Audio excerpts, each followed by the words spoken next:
സാറേ എനിക്കൊരു പരാതിയുണ്ട്. അപ്പുറത്ത് പറ. അപ്പുറത്ത് പോയി പറഞ്ഞു സാറേ. അവരെന്തോ പറഞ്ഞു? അപ്പുറത്ത് പറഞ്ഞത് ഇപ്പുറത്ത് പറയണ സ്വഭാവം എനിക്കില്ല സാറേ. ഇതിന്റെ പരാതി എന്തിന്? എന്റെ അച്ഛനെ ലിവർ സിറോസിന്റെ അസുഖമാണ്. ഇടേ ഇത് ആശുപത്രി അല്ല, വാട്ടർ അതോറിറ്റിയാണ്. ഇതൊക്കെ നീ ഇവിടെ വന്ന് പറയണതിന്? സാറേ 2-3 ആഴ്ചയായിട്ടേ എന്റെ വീട്ടിലെ പൈപ്പിൽ വെള്ളമില്ലായിരുന്നു. അങ്ങനെ ഡ്രൈ അടിച്ചടിച്ചാണ് എന്റെ അച്ഛന് ലിവർ സിറോസിന്റെ അസുഖമായത്. 2-3 ആഴ്ച വീട്ടിലെ വെള്ളമല്ല, ഇപ്പോഴാണ് വന്ന് പരാതി പറയണത്. അയ്യോ അപ്പോഴും തന്നെ ഞാൻ ഇവിടുത്തെ ഫോണിൽ വിളിച്ചു. അപ്പം ടെലിഫോൺ കംപ്ലൈന്റ്. ടെലിഫോൺ കംപ്ലൈന്റ് ആണ്. ടെലിഫോൺ ഓഫീസിൽ പോയി പരാതി പറയണം. അവിടെ പൈപ്പിൽ വെള്ളമില്ലാത്തോണ്ട് പൂട്ടിയിട്ടിരിക്കുക. അത് കൊള്ളാം. നിനക്ക് നേരെ വാട്ടർ പരാതി അറിഞ്ഞൂടെ? അതിനല്ലേ ഞാൻ ഇവിടെ വന്ന് നിക്കണത്.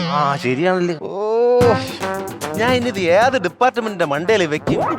ഫോണ് കംപ്ലൈന്റ് ആയിരുന്നെങ്കിലേ നീ ഇവിടെ വരാൻ ഇത്ര ലേറ്റ് ആയതെന്ത്? സാറേ റോഡിന്റെ പണി നടക്കല്ലേ, പിന്നെ ഞാൻ എങ്ങനെ വരും? നീ ഇപ്പൊ എങ്ങനെ വന്ന്? ഇപ്പൊ റോഡിന്റെ പണിയെല്ലാം കഴിഞ്ഞ് നല്ല കണ്ണാടി പോലെ കിടക്കുകയാണ്. മേഖലയത് കൊഞ്ചറ വെമ്പായ റൂട്ട്.